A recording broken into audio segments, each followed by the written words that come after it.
હાલો friend, તો આજના મારા મિની બ્લોગમાં તમારા બધાનું સ્વાગત છે. તો હું આજે તમને હાલો મહાકાળી માના દર્શન કરાવી છે. તો અમે આવી ગયા છે પાવાગઢ જાય છે. જો આ બધો રસ્તો પાવાગઢ ડુંગર ચડવાનું હોય તો બાપા કેવા બધું થાકી જાય તો જો જંગલ વિસ્તારમાંથી જાય છે.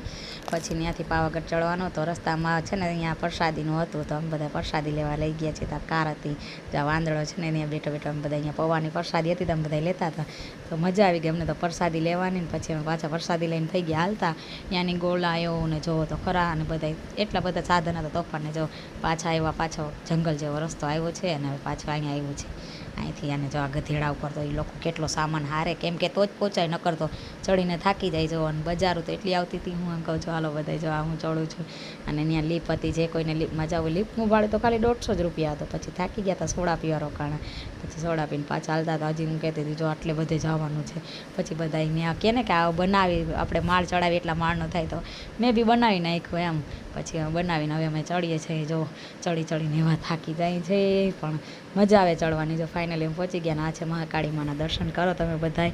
અમે તો દર્શન કરીને આવ્યા ને અમને તો મજા આવી. તમે બધાય દર્શન કરો પાછળનો ને ત્યાં માથે તો મનોરંજન એટલી મસ્ત મજા આવે ને.